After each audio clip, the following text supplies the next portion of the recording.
A pedofilia, pessoal, é um tema muito difícil. É um tema que envolve uma reação pública, muitas vezes, intensa. Não só no Brasil, mas em vários locais ao redor do mundo. Logo, muitas vezes, entender a pedofilia como uma doença médica, para aqueles não médicos e, quiçá, para muitos médicos, é bastante difícil. É uma tarefa muito complicada, tendo em vista o absurdo concreto que é o indivíduo ter atração sexual por crianças ou adolescentes. Entretanto, quer queiram e quer não queiram, a pedofilia é uma doença médica. É uma doença médica, adequadamente classificada nos manuais médicos, não brasileiros, internacionais, com raízes comportamentais, com raízes neurobiológicas, não é de difícil controle, mas graças a Deus e aos cientistas, com tratamento possível. Com tratamento possível. O grande problema é que quando nós falamos isso, que a pedofilia é doença, e a pedofilia é tratável, é um distúrbio psiquiátrico tratável, muitas pessoas franzem a boca, enfim, e questionam, mas será mesmo? O problema é a definição. É a definição. Pedofilia é igual ou é diferente de um agressor sexual de crianças? É a mesma coisa? O indivíduo que agride sexualmente criança, ele é portador de pedofilia? Ou não? Vocês vão ver que na maioria das vezes, mais de 50% das vezes, por volta de 60%, os agressores sexuais de crianças não portam essa doença médica conhecida como pedofilia. E 20 a 40% daqueles agressores sexuais de crianças portam sim essa doença médica chamada pedofilia. Portanto, pedofilia não significa de imediato, necessariamente, um agressor sexual de crianças. Nem tampouco o agressor sexual de crianças necessariamente e imediatamente é um pedófilo. Isso não é verdade. É ridículo a mídia, muitas vezes, disseminar desta forma. O grande problema se baseia, de fato, nas linguagens. A linguagem médica, a linguagem jurídica e a linguagem midiática. Não é? Na utilização do termo pedofilia. Para a medicina, a pedofilia é um construto médico. É um termo médico. Não é um termo jurídico. Não é um termo social, não deveria ser, pelo menos. É um termo médico. E a mídia, frequentemente, quando assiste, quando mostra um indivíduo que agrediu sexualmente uma criança, imediatamente o chama de pedófilo. Ele é pedófilo, ele é um terrível pedófilo, dentre outros adjetivos em cima da palavra pedófilo. Não é verdade? E a linguagem jurídica, às vezes, também fica no meio. Não é? É difícil entender, é difícil compreender exatamente o que a gente está dizendo. Eu digo que a medicina especializada nesse assunto tem a dizer sobre a pedofilia. Também não adianta, pessoal, em relação a esse termo, a essa questão da pedofilia, haver uma quebra de braços entre uma ciência e a outra ciência. Eu sei mais... Não, eu sei mais. Não adianta uma quebra de braço, isso não vai resolver a situação. A situação vai ser resolvida parcial ou totalmente a partir de um consenso entre as ciências médica, jurídica e política em torno desse tema. Então nós vemos, por exemplo, alguns projetos de lei que têm sido divulgados, um no Senado e um aqui no Estado de São Paulo, que utilizam o termo pedofilia de uma forma bastante inadequada, bem como uma abordagem terapêutica associada a ela de uma forma extremamente equivocada, de uma forma errada, o que traz em seu bojo um prejuízo imenso, especialmente para a área médica especializada que tenta tratar essas pessoas. Então vamos lá, vamos devagar. Vamos pegar uma pizza gigante. Nessa pizza estão os agressores sexuais de uma forma geral. Aqueles que cometem um crime sexual definido por lei, né? Definido pela lei daquele país, daquela cultura, daquela localização geográfica. São os agressores sexuais. Esse termo, agressor sexual, não é um construto médico. Não existe isso nos manuais de medicina. Não é categorização médica de doença. Agressor sexual é um construto jurídico-social. É aquele que comete um crime sexual assim definido. Portanto, vocês imaginam, uma pizza grande de agressores sexuais, nós temos muitas pessoas com características extremamente diferentes, portanto, uma população altamente heterogênea. Naturalmente que nessa população de agressores sexuais vão existir aqueles que padecem de doenças e vão existir aqueles que não padecem de qualquer doença.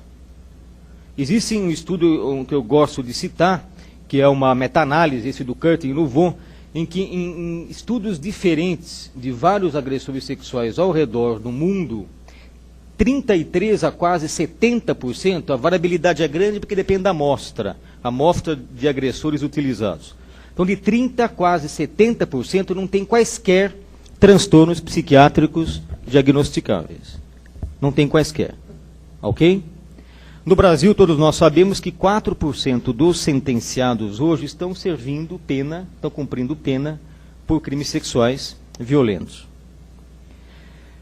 Apesar de dados como o mostrado anteriormente, de que 33% a quase 70%, dependendo da amostra usada, não sofrem de transtornos psiquiátricos, existe uma parcela nada negligenciável que padece deles, que padece dos transtornos psiquiátricos. Eu gosto de citar esse estudo, do DUNSET, publicado em 2004, no Journal of Clinical Psychiatry, em que mostra alguns transtornos psiquiátricos verificados na população de agressores sexuais, dessa pizza grande de agressores sexuais. Então, esses autores encontraram o quê? 85% de abuso e dependência de drogas. Eu trato dependentes químicos, especialmente crack, cocaína, enfim, no Instituto de Psiquiatria do HC. É a minha área de atuação lá. 38% com diagnóstico de dependência de sexo ou impulso sexual excessivo. 56% com transtornos sérios da personalidade. 74% com transtornos da preferência sexual. É aí onde entra a pedofilia. E 24% algum tipo de transtorno do humor, tipo depressão, distimia, enfim. Apesar de dados como esses, poucos, ou melhor, praticamente nenhum, recebe tratamento diferenciado dentro ou fora das instituições penais. Como essa população é extremamente heterogênea, diversificada, essa pizza é cheia de pessoas muito diferentes entre si, tem várias propostas que os autores ao redor do mundo tentam fazer para criar subgrupos, ou seja, pedaços de pizza, dessa pizza, mais homogêneos dentro de cada pedaço, né? E mais diferentes entre um pedaço e outro. São chamadas as tipologias ou perfis. Tem várias formas de se fazer uma tipologia de agressor sexual. Eu vou mostrar algumas que a gente tem feito e publicado, inclusive, em revistas de peso aí. As tipologias, essas classificações, são baseadas em quê? Dados sociodemográficos, motivação para o crime, avaliações psicométricas, ou seja, a gente usa instrumentos para avaliar o nível de problemas com álcool e drogas, o nível de alteração em agressividade, enfim, são várias escalas que a gente pode usar. Resposta terapêutica, aquele grupo de agressor que responde, o grupo que não responde a determinada forma de abordagem médica ou psicossocial, pelo tipo de transtorno de personalidade, categoricamente ou dimensionalmente, e pelo nível de agressividade. Enfim, várias formas de se classificar.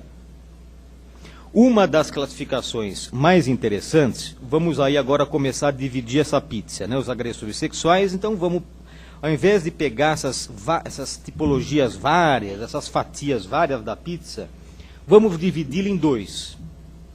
A grosso modo, a gente teria os agressores sexuais de adultos versus os agressores sexuais de crianças ou molestadores de crianças. É lógico que isso é muito simples. Nós temos os agressores sexuais de adolescentes, que não entra nem criança e nem adultos. Nós temos os chamados crossover sexual offenders, os agressores sexuais crossover, ou seja, que agridem tanto adultos quanto crianças, sexualmente. Enfim, mas vamos deixar esses pormenores e dividir essa pizza em dois. Eu fiz parte dessa divisão, né, eu e mais alguns autores internacionais. Hoje é uma coisa extremamente conhecida ao redor do mundo. Entre os molestadores de criança, nós encontramos mais frequentemente história pessoal de abuso sexual na própria infância, mais problemas com o consumo de álcool, uma prevalência muito maior de transtorno da preferência sexual, como é o caso da pedofilia, e mais vitimização de pessoas familiares ao agressor. É verdade? De filha, neta, filho, sobrinho, mais familiares, mais relacionados. E dos agressores de adultos, parece não estar relacionado significativamente com experiências de abuso sexual na própria infância dos agressores. Eles têm mais problemas com drogas, isso é uma grande verdade, especialmente cocaína, crack e maconha, do que com álcool. Eles vitimizam mais vítimas desconhecidas e uma prevalência maior de transtorno de personalidade do tipo antissocial. Isso de uma forma bem geral, né? Bem a grosso modo. Vamos agora, pegamos a pizza dos agressores, dividimos a pizza em dois, agressores de adultos, molestadores de criança. Vamos agora na fatia molestadores de criança, para a gente chegar na pedofilia. Esse é um estudo muito interessante, que me motivou a entrar em uma das penitenciárias do Estado, na época que eu era membro do Conselho Penitenciário do Estado, e o secretário é o doutor Nagashi Furukawa, que incentivou bastante essa pesquisa. A doutora Adriana lembra disso, não é verdade? E, enfim, mas essa pesquisa foi a que me incentivou a entrar na penitenciária para estudar os agressores sexuais e nesse grupo os molestadores de criança. Antes do Hanson, o Hanson é uma das grandes autoridades em risco de reincidência entre molestadores de criança. E o que ele mostrou é que quando comparou molestador de menino versus molestador de menina versus molestador de crianças familiares ao agressor, quem apresentou maior risco de reincidência ao longo de 16 anos após a liberação da penitenciária foram os molestadores de meninos, de agressores sexuais de crianças do gênero masculino, em relação aos agressores de meninas, em relação aos agressores de vítimas familiares. Fiquei muito interessado nisso. E entrei na penitenciária, investigando o consumo de álcool e drogas, impulsividade, risco de reincidência, através de instrumentos específicos, e acabei averiguando a seguinte questão. Os molestadores de meninos, na nossa amostra brasileira, apresentam uma gravidade de dependência de álcool maior do que os molestadores de menina e do que os molestadores de crianças familiares. Vocês sabem que quanto maior é o grau de severidade da dependência de álcool, maior é o risco de reincidência criminal para qualquer tipo de crime? É o contrário do que a gente pensa. O bebum, caído, coitado, muitas vezes esse indivíduo altamente dependente de álcool apresenta lesões funcionais de lobo frontal, lesões de sistemas controladores de impulso. Esses indivíduos não têm mais o mesmo controle impulsivo que tinham antes. O risco de reincidência desses indivíduos é bastante alto. Esse dado, que a gente considerou bastante interessante, foi publicado na revista Forensic Science International em 2008, uma das revistas mais importantes de medicina forense do mundo. Tudo bem, ainda vamos pegar essa metade da pizza, vamos dizer assim, de molestadores de criança, ok? Entre esses molestadores de criança, nós vamos ter aqueles com diagnóstico de pedofilia, e vamos ter aqueles sem diagnóstico de pedofilia. Cerca de 20 a 40% dos molestadores de criança padecem de pedofilia. Cerca de 60 a 80% não padecem de pedofilia. Podem padecer de outras coisas, ou de nada, mas não de pedofilia. Esse é um dado meu, de uma pesquisa minha, nacional, bem como de uma pesquisa do Michael Seto, do Canadá, mostrando que aqui, lá e outros países também, não é tão diferente assim, desde que o método seja igual na avaliação dos indivíduos. Aí vem a questão, né, pessoal? Então, o que é pedofilia? Você me falou que tem uma pizza grande de agressor sexual, divide essa pizza em dois, a grosso modo, os molestadores de crianças e os agressores de adultas. Você pegou a fatia grande de molestadores de crianças e falou que tem uma parte menor, não negligenciável, mas menor, que padece da doença médica chamada pedofilia, e tem uma outra parte dessa metade da pizza que não padece, que não sofre da doença médica chamada pedofilia. Então, doutor, o que é pedofilia? Pedofilia é um transtorno de preferência sexual. Está catalogado no capítulo dos transtornos de preferência sexual. O que é pedofilia? São fantasias, atividades ou práticas sexuais intensas, repetitivas, recorrentes, imutáveis que o indivíduo tem em relação a crianças ou adolescentes, em geral menores de 13 anos de idade. São fantasias, atividades ou práticas intensas, recorrentes que o indivíduo tem em relação a crianças ou adolescentes, em geral menores de 13 anos de idade.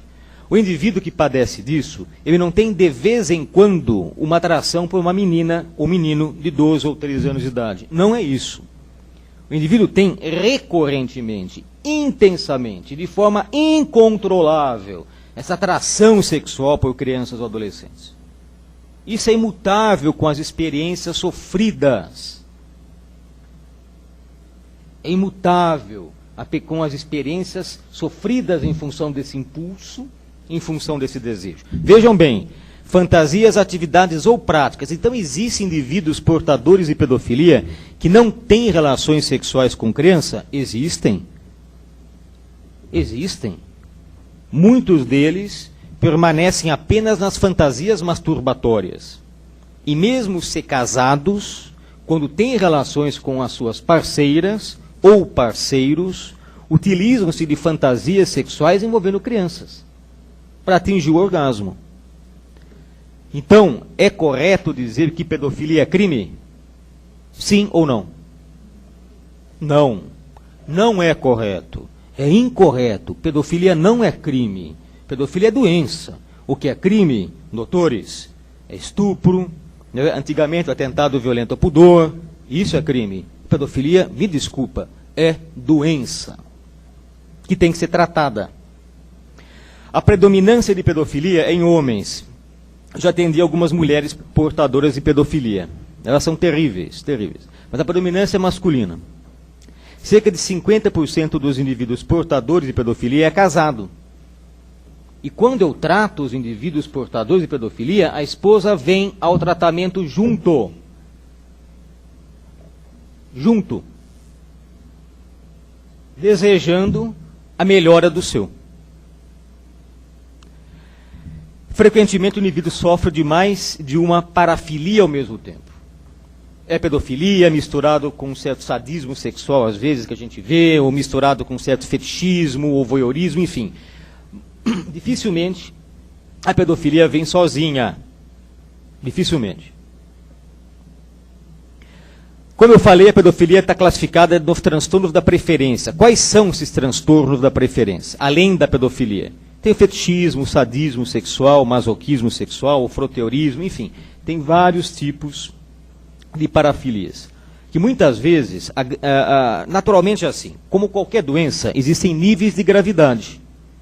Existe, por exemplo, uma pneumonia leve, que a doutora Adriana, que pegou uma pneumonia, por exemplo, não precisa ser internada, e uma pneumonia grave, em que o doutor Rui vai ter que ser internado. Não é verdade? Para tratar da pneumonia. A pedofilia é a mesma coisa. Tem níveis menos graves e níveis catastróficos, severos, como qualquer doença médica, como qualquer uma. Da mesma forma, os outros transtornos de preferência. Muito bem, isso aqui eu já falei, mas vamos lá. Peguei aquela fatia de agressor, dividi em dois, agressor de adulto e molestador de criança, peguei os molestadores de criança, vimos que tem aqueles que portam pedofilia e aqueles que não portam. Vamos pegar agora somente os molestadores de criança que portam pedofilia. Ou melhor, somente os portadores de pedofilia. Se eles, além das fantasias sexuais recorrentes e pensamentos envolvendo crianças ou adolescentes, além dessas fantasias e comportamentos, eles têm atividades sexuais com criança, alguma atividade, além da doença, eles cometem o crime. Agora, se eles padecem da fantasia, do pensamento, mas não atuam sexualmente contra crianças, ele padece da doença, mas não é um criminoso. Então, portanto, eu reitero que aqui alguns cartazes, né, que se divulgam no Brasil, pedofilia é crime, denuncie, além de errado, constrange o portador de pedofilia a buscar o tratamento. Alguém vai me perguntar, mas escuta, eles procuram? Eles procuram. Eu trato de pessoas portadoras dessa grave doença. Eles procuram sim. Muitos procuram? Não muitos procuram. Por quê? Primeiro, medo de serem denunciados. Segundo, crença de que não é uma doença. Terceiro, porque leem alguns panfletos dizendo que pedofilia é crime e denuncie. Eles chegam ao médico, vão contar, olha, doutor, acontece isso. O médico vai, olha, vou denunciá-lo. Na verdade, nós temos que tratá-los. Tratá-los com dignidade. Com dignidade. O que muda a partir de então? A partir desse conceito, então, a pedofilia é um transtorno psiquiátrico, pasmem, pessoal, tratável. É fácil? Em geral não é fácil. Em geral é muito difícil. É um tratamento longo, não é? Envolve uma equipe altamente especializada e treinada de profissionais. É tratamento psicoterapêutico específico, não é qualquer psicoterapia. É cognitivo-comportamental em sua natureza, focada. Pode existir a necessidade da introdução de medicações para controlar os impulsos desse indivíduo. Isso pode acontecer. Lembrando que nem todos os portadores de pedofilia cometem atos sexuais contra crianças. Não é? Nem todos. Eu mesmo atendo alguns portadores de pedofilia que nunca tiveram relações sexuais com criança. Nunca. Pode sim, aí é para vocês, que entendem disso muito melhor do que eu. Pode sim a doença comprometer a capacidade volitiva de autodeterminação. Frequentemente a capacidade intelectiva, não é? De entender o ato deles como criminoso, frequentemente essa capacidade não é corrompida. Frequentemente, não é corrompida. Eles entendem, eles sabem que aquilo é errado, que aquilo é criminoso. Mas a capacidade de autodeterminação, a volitiva, é prejudicada sim. Em níveis variados. Isso é mensurável. Isso pode ser mensurável. Existem alterações estruturais e funcionais do cérebro, né, que têm sido vislumbrados em alguns estudos ao redor do mundo. Eu faço parte de uma instituição internacional chamada IATSO, International Association for the Treatment of Sexual Offenders, né, que agora, o mês que vem, vou estar em Berlim, num congresso, cada hora é num local diferente. Há 2 anos foi na África do Sul e agora vai ser em Berlim. E que prega o tratamento adequado e as pesquisas adequadas nessa população de agressores sexuais. Saiu um livro agora, o livro da IATSO, que é um guideline internacional, uma diretriz internacional para abordagem e tratamento dos agressores sexuais ao redor do mundo. Não é um autor brasileiro que escreve, ou o alemão, ou da Nova Zelândia, ou canadense, ou, do mundo, o mundo, né? Que está tentando arranjar adequadamente esse problema, o mundo inteiro, né? Aonde eu coloco em um dos capítulos que o Brasil tem sido muito reticente à abordagem adequada dos agressores sexuais, portadores de pedofilia, eu escrevo isso, que não é, eu não vejo isso uma mentira, não é verdade? E que, à medida que nós, pesquisadores, demonstrarmos cada vez mais tanto a efetividade do tratamento, quanto a presença de alterações estruturais e funcionais no cérebro desses indivíduos, mais a sociedade, a justiça, a política vai de fato entender isso como uma doença. Infelizmente, às vezes o caminho tem que ser esse. Tratamentos médicos e psicossociais devem ser disponibilizados para portadores de pedofilia. O grande problema é a chamada estigmatização. Não existe nenhuma outra doença na medicina mais estigmatizada do que a pedofilia. Não existe. Eu gosto de mostrar essa imagem, é um trabalho do Sartorius, americano, em 2008, e publicou que existem alterações, dentre vários autores, tá? Mas eu escolhi esse que foi um dos trabalhos mais interessantes. Esses autores demonstravam o quê? Eles captaram uma amostra de portadores de pedofilia e uma amostra de homens normais, não clinicamente portadores de pedofilia. Esses portadores de pedofilia, eles tinham atração por meninos. Os normais tinham homossexuais e não homossexuais. Diante desses indivíduos, eram mostradas imagens de meninos, de meninas, homens, mulheres, com trajes sumários. O que é traje sumário? Ah, nossa, que antiético. Não.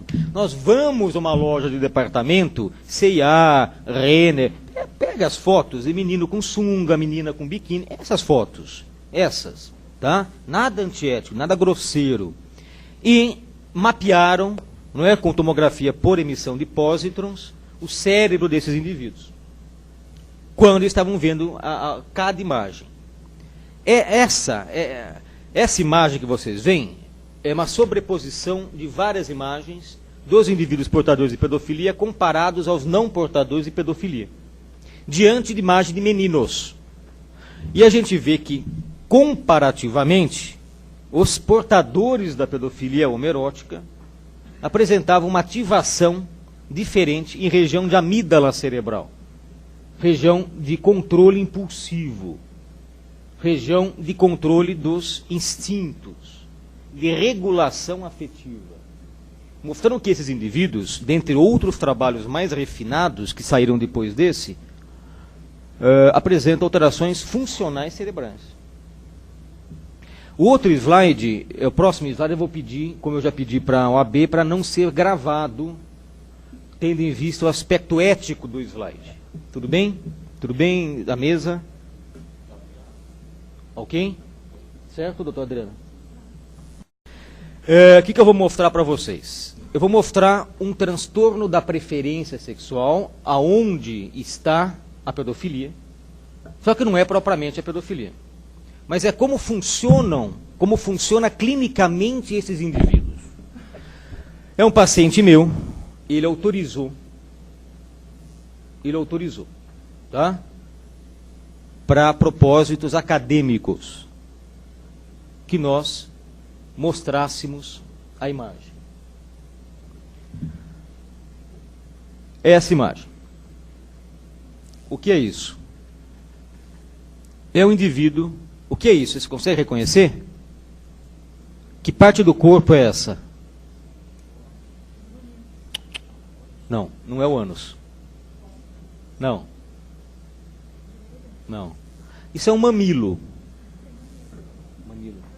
É um mamilo masculino. É um mamilo. Esse indivíduo com uma inteligência normal, 40 e poucos anos, se excita exclusivamente com a introdução de pregos no corpo. Inteligência normal. Ele coloca pregos nos mamilos. Quando o sangue escorre, ele está naturalmente se masturbando nesse momento. O sangue misturado com esperma é um prazer inacreditável, imenso. A esse tipo de transtorno de preferência nós chamamos de estigmatofilia, em referência aos estigmas de Cristo. Esse indivíduo se excita. Aquele indivíduo, pessoal, tem várias agulhas introjetadas no seu abdômen. Aquele indivíduo, ele teve 2 pneumotórax traumáticos. O que é isso? Como é a região do mamilo, ele não é tão gordo assim, o prego cada vez maior, perfurou o pulmão dele 2 vezes, a pleura, que é a membrana pulmonar, e quando perfura dessa forma, entra ar e o pulmão colaba, empurrando o outro para o outro lado. Isso o indivíduo entra em insuficiência respiratória e precisa ir para a UTI, certo? Para receber ar, enfim. 2 vezes. Ele não parou. Vocês percebem? Ele sofreu 2 vezes de um pneumotórax traumático. Foi para a UTI 2 vezes. Ele não parou de introduzir pregos. É a excitação sexual dele que é incontrolável. Tire o prego, botem uma criança. Isso é pedofilia. Pedofilia é isso. Só que não é o prego, é a criança. Entenderam? A gravidade do negócio. Isso é pedofilia. Não chamem qualquer indivíduo que molesta a criança de pedofilia. É um erro. Se esse molestador porta essa doença, ele não pediu a Deus para sofrer dela. Ele necessita ser tratado adequadamente. Se ele quiser, naturalmente. Eu gosto de mostrar esses cartazes de prevenção de pedofilia que se faz na Alemanha, em Berlim, onde eu vou mês que vem. E depois eles é que são nazistas. Vejam bem. São imagens espalhadas em ônibus, em outdoors, enfim. Quem sabe alemão vai entender que a minha frase em vermelho corresponde ao que está nesse cartaz. É um cara, né, olhando de lado, e a gente vê que tem alguns meninos ou meninas atrás, algumas crianças atrás, e olhando de uma forma tímida, enfim, mas eles escrevem o seguinte: se você ama crianças mais do que você gostaria, procure ajuda médica. E coloca o endereço do Instituto de Sexualidade e Medicina Sexual de Berlim, para que eles procurem o tratamento. Isso é prevenção. Dizer aqui que pedofilia é crime, denuncie, vai totalmente contramão a uma proposta séria de prevenção. Também isso acontece nos Estados Unidos. Lógico, o cartaz maior aí, né? À esquerda, que é o que a gente entende perfeitamente, olha, é um senhor dando a mão para uma criança pequenininha. Então, eu não me sinto bem quando eu vejo essas pessoas juntas. Se eu não sinto bem, eu estou no shopping e vejo isso, eu desconfio, eu ligo para Child Sexual Abuse nesse Prevent. Aí eu ligo e falo, olha, tem alguma coisa estranha aqui. Mas também tem um outro cartaz, que é esse da direita, assim: está tendo pensamentos sexuais envolvendo crianças? Ligue. Telefone. Anônimo. Anônimo. Nós encaminhamos você para tratamento. Isso é prevenção. Isso é prevenção. Agora eu imagino uma coisa dessa espalhada aqui no Brasil, o resultado, né, imediato que isso causaria. Na Alemanha não. Muito bem, eu fiz esse é um estudo, está no meu livro, eu vou divulgar no final o livro que eu publiquei em 2009, é totalmente disponível online na internet pela Bentham Science Publishers. Esse livro fala sobre molestadores de crianças. Eu faço uma tipologia comparando aqueles com diagnóstico de pedofilia e aqueles sem diagnóstico de pedofilia.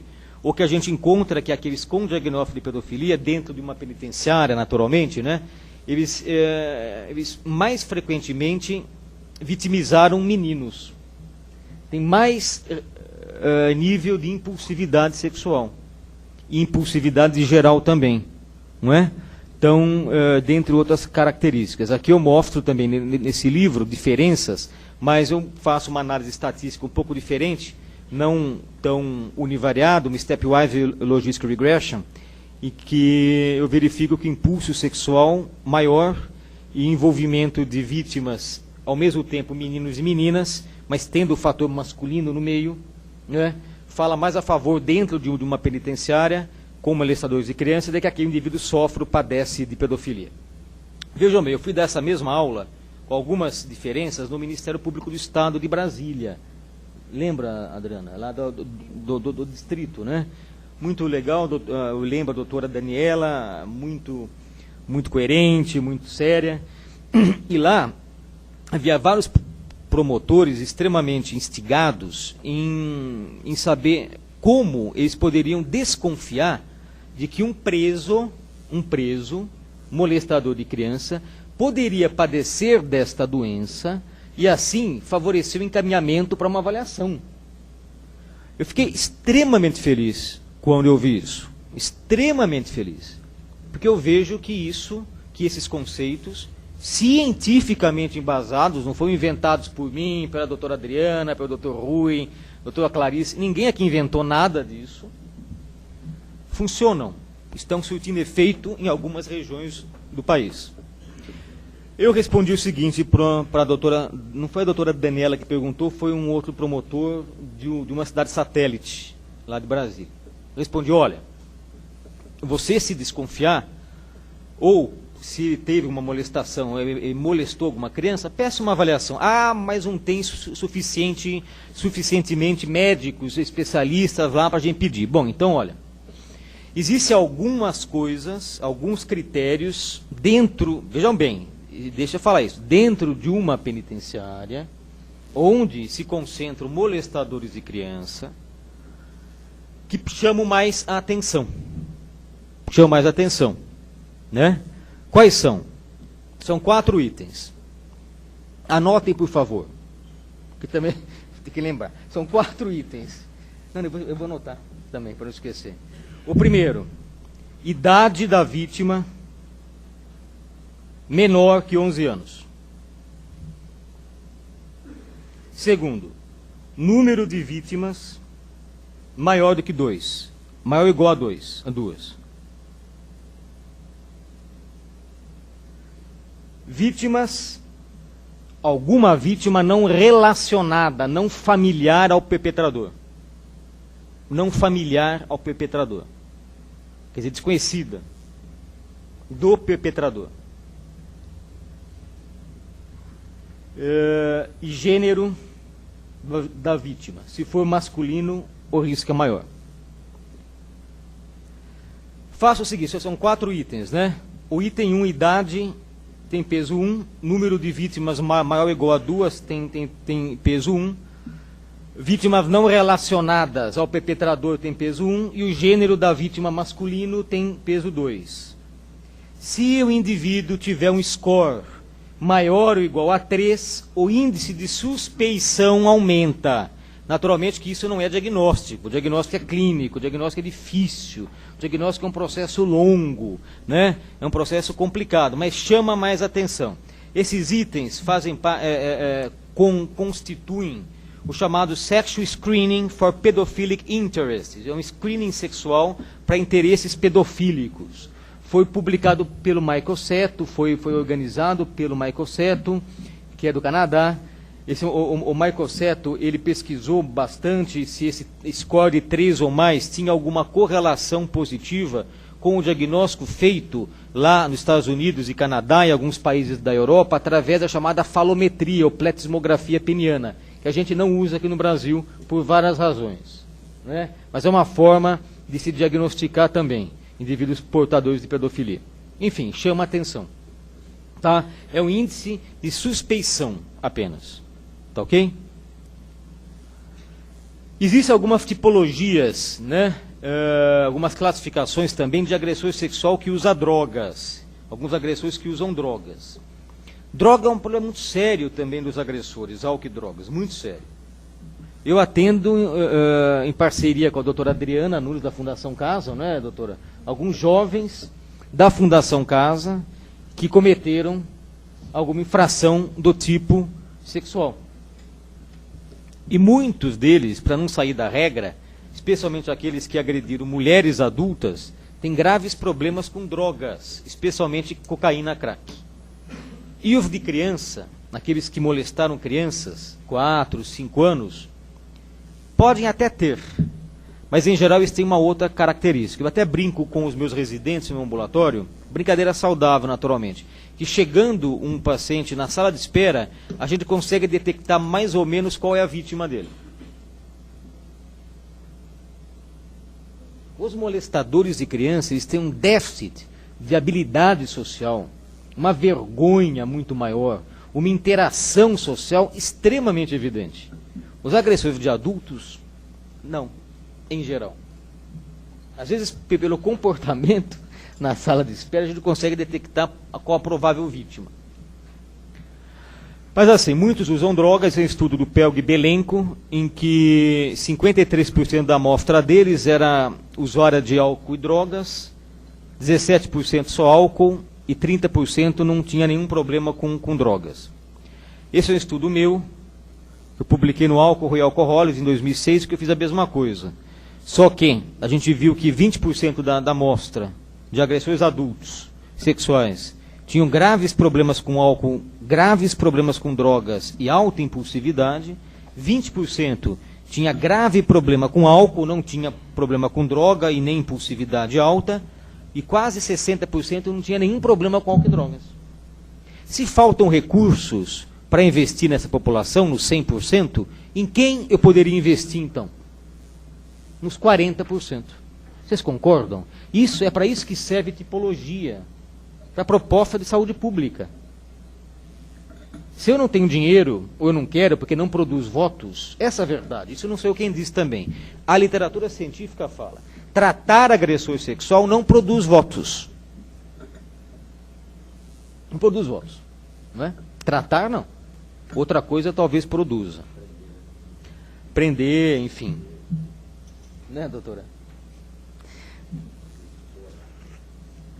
Esse é outro manuscrito nosso, publicado no International Journal of Offender Therapy Comparative Criminology, em que a gente compara drogas entre agressores de meninas, agressores de adolescentes do gênero feminino e agressores de adultas, de mulheres adultas. Naturalmente, na época de 2008, a gente estava mostrando isso. Os agressores de adultas têm mais problemas com drogas. Novamente, um outro manuscrito nosso, publicado na Revista Brasileira de Psiquiatria, a gente comparou os agressores sexuais seriais, aqueles com 3 ou mais vítimas, com aqueles agressores sexuais de uma vítima só. Naturalmente, quanto maior é o número de vítimas, maior é o problema psiquiátrico encontrado, maior é o nível de impulsividade, não só a impulsividade geral, mas também a impulsividade sexual. Quais são os fatores de risco para reincidência nesses indivíduos, pessoal? Nos agressores sexuais de uma forma geral, reincidência. Agora eu voltei para a pizza toda, né? Tem um monte. Tem fatores estáticos que não mudam e tem fatores dinâmicos que mudam. Se a gente for esquecer tudo isso, porque tem muitos fatores que têm que ser avaliados, a avaliação é pormenorizada, a avaliação não é de uma consulta só, a avaliação não é o perito olhar 20 minutos e fazer o laudo. Não é assim que funciona com agressor sexual. Não é. É uma avaliação demorada, instrumentos têm que ser aplicados, a equipe tem que ser interdisciplinar, não é? É um tratamento demorado, longo, não é? É por isso que existem poucos, porque é muito caro esse tratamento. O tratamento e avaliação. Então, aonde existe? Em serviços dedicados à pesquisa. Onde tem pesquisadores que se dedicam a esse tipo de assunto. Se nós formos esquecer, então, vários fatores de risco, 2 a gente não pode esquecer. Fatores de risco para reincidência. Um deles é o interesse sexual pedofílico recorrente em crianças e é a personalidade antissocial. Tanto que, vejam, esse estudo americano, fatores associados com a reincidência para crimes sexuais, a combinação entre pensamentos desviados sexualmente, tipo a pedofilia, tipo o sadismo sexual recorrente, intenso, frequente, imutável, com a experiência negativa, associado com a personalidade antissocial, seria a personalidade mais fria, mais calculista. Essa combinação é bombástica. A combinação é bombástica. Esse é um estudo americano. Tem um estudo muito parecido feito na Holanda pelo grupo do Hildebrand, que mostra a mesma coisa, mostrando que mesmo a variabilidade transcultural, a cross-cultural variability, não muda esse achado. Nós, brasileiros, não podemos deixar de olhar para isso. Os advogados, na minha opinião, desculpa, eu não gosto quando entro na minha área. Eu imagino que as pessoas não gostam quando entram na área dele. Mas, se vocês atenderem portadores de pedofilia, eles merecem tratamento médico, sim. Merecem, sim. Se forem portadores, merecem, sim. Para melhorar a qualidade de vida deles, para reduzir o risco de reincidência criminal, para evitar possíveis vítimas futuras, não é? Lembrando que o tratamento é um direito humano básico de uma doença, é um direito humano básico, e que o tratamento melhor é o tratamento voluntário. A decisão é de quem sofre da doença, é de quem padece da doença. E a testosterona, o que tem a ver com isso? A testosterona pode ter a ver com o nível com o risco de reincidência. Esse estudo da Lee Studer, uma pessoa bacanérrima do Canadá, hoje ela é presidente da IATSO, era pequenininha desse tamanho, gordinha, uma graça menina, uma graça, e fez esse estudo. Assim, agitada, né? Eu gosto de gente agitada, ela é gordinha, muito, muito boa. E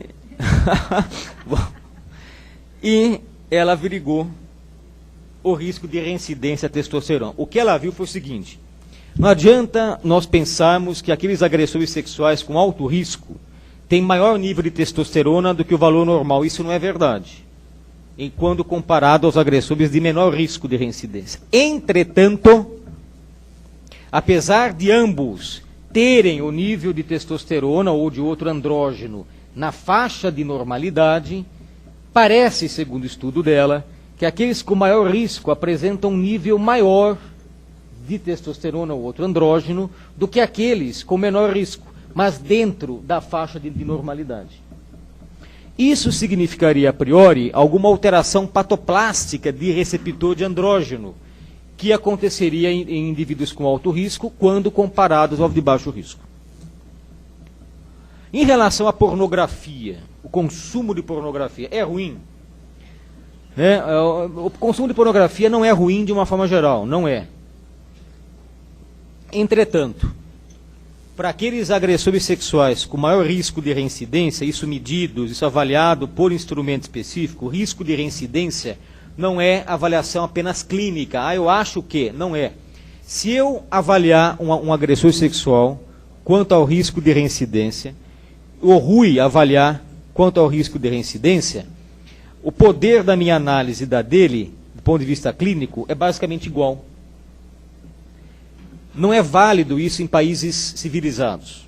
Junto com a nossa avaliação, nós precisamos de testes específicos para avaliar risco de reincidência. Específicos. A pornografia, o consumo de pornografia é muito ruim para aqueles com alto risco. Vocês veem aqui, o Kingston, eu conheço, é um sueco, se eu não me engano, e ele fez esse estudo em que o consumo de pornografia do tipo hardcore, tem a pornografia hardcore e a softcore, não é isso? Sabe qual a diferença? A hardcore é pesada, onde tem imagens de sexo mesmo, e a softcore não tem exposição de corpos nus, não é verdade? A hardcore seria muito ruim, muito nociva para esses indivíduos já em alto risco de reincidência. Estimulariam mais ainda as fantasias sexualmente desviadas desse indivíduo. Sobre as avaliações e programas de tratamento. O tratamento é um processo caro e demorado. É muito ruim, né, tratar esse indivíduo, por quê? As crenças públicas são extremamente inadequadas. A mídia colabora para isso, né? Muita gente colabora para isso. Falam, não tem, esse povo não tem tratamento, tem que prender, esquecer a chave. Não é verdade? Como se isso fosse direito humano básico. Né? Direito humano. Crenças de que os agressores sexuais podem ser exterminados com penas severas. Mentira. Quem sofre disso não vai ser exterminado com pena severa. Aliás, não vai adiantar nada. Programas de tratamento não produzem votos. Isso não é meu, hein? é do William Marshall, um cara muito interessante, canadense, que estuda isso. Tratar é mais barato do que prender. Tratar é mais barato do que prender. São pesquisas, não é da minha boca isso, é pesquisa. Há necessidade da aproximação entre o sistema jurídico e a equipe que realiza o tratamento. Como eu falei, pessoal, não pode ser, eu agradeço ao AB, muitas vezes, por entender de fato, e ser a pioneira realmente no entendimento desse problema. Não é? Não pode haver quebra de braço, não pode haver entre um conhecimento e o outro, é parceria. É parceria. Troca de conhecimentos, não é? Para que a coisa possa andar. Quais são os focos? Aqui é mais para especialista nessa área, né? Mas eu vou citar alguns, olha. Nós temos que quebrar a negação, a projeção desse indivíduo, tornar esse indivíduo responsável pelo comportamento ofensivo, lidar com pensamentos disfuncionais. Por exemplo, muitos portadores de pedofilia, muitos, pessoal, muitos, têm uma coisa chamada pensamento disfuncional. Eles acreditam de fato que a criança gostou. Eles acreditam de fato que a criança olhou para eles com um olhar sedutor. Isso não é uma justificativa apenas, não é. Eles acreditam de fato nisso. Eles acreditam de fato. Esses pensamentos disfuncionais têm que ser corrigidos. Os fatores que contribuem para o ciclo da ofensa, se tem essa depressão, dispara alguma coisa, se o consumo de álcool e drogas dispara alguma coisa, não é? Se estresse, brigas, enfim, disparam, perda do emprego, na verdade disparam. Eu li um artigo ontem, que saiu no International Journal, Offender Therapy e Comparative Criminology, em que o autor americano, ele questiona muito a lei americana, que prevalece em vários estados, me corrijam se eu estiver errado, de notificação à comunidade da onde o pedófilo vive. E alguns estados americanos estabelecem a distância mínima de escola, de parques, enfim, isso tudo. E ele estava avaliando a percepção pública em relação a essas leis, né, que apareceu depois do caso de Megan, né? Megan, na verdade, apareceu já antes, no caso do Jacob, do menino Jacob. Depois de Megan, não é? Que matou a menina, enfim, um estuprador de criança matou a menina, a Megan, que essa lei vigorou mais intensamente. Então, havia essa questão. O problema é o seguinte, o indivíduo que sai da penitenciária e vai para a casa dele, para alugar uma casa, ou viver em alguma casa, ele não tem emprego. Ele sai na rua, ele é ultrajado. Não é? Ninguém vai dar trabalho para a família, foi embora. Não é? É a vergonha pública. Desespero, desesperança, falta de dinheiro, falta de tudo. Me desculpa. É isso? É esse o caminho? É este o caminho? Ou não? Ou existiria um caminho diferente? Não é? Então ele debate isso, muito interessante o texto. Tem que treinar e desenvolver empatia, controlar impulso e comportamento, manejar raiva e frustração, habilidade de experiências prazerosas, diferentes e saudáveis, lidar com a autoestima, a questão da identidade, lidar com a excitação sexual desviante, treinar a habilidade social, a habilidade vocacional e as disfunções familiares. No nosso ambulatório, os familiares comparecem ao tratamento. É condição sine qua non. Eles participam do tratamento. Eu vou citar 4 princípios da IATSO, essa Associação Internacional para o Tratamento de Agressões Sexuais. O tratamento das agressões é um direito humano básico. O paciente portador de quaisquer anormalidades biomédicas, seja HIV, hepatite C, junto com comportamento sexualmente agressivo, deverá ser adequadamente tratado, através de procedimentos clássicos, avançados. Não é? Se surgiu o remédio melhor, deve ser disponibilizado. É um paciente como qualquer outro. O plano de tratamento pode envolver o uso de medicações que reduzem o controle do impulso. Que reduzem a excitação e as fantasias sexualmente desviantes, que aumentam o controle do impulso, né? O controle impulsivo. E os profissionais que trabalham com agressões sexuais devem estar preparados para trabalhar em conjunto com o sistema de justiça criminal. Portanto, também o assunto de política criminal. Questões éticas no tratamento de agressões sexuais. Isso é terrível, pessoal. Trabalhar sozinho com esse tema é terrível, terrível. Só faz, de fato, quem gosta muito pela razão científica, pela visão de que esses pacientes precisam ser tratados, né? Eu sou médico, eu trabalho com álcool e drogas, enfim, eu sou psiquiatra, eu poderia estar tratando várias outras doenças, como também trato, né? Não com foco tão intenso em agressão sexual. Mas essa população que de fato padece de doença precisa ser tratada. Nós não podemos virar as costas para essa população.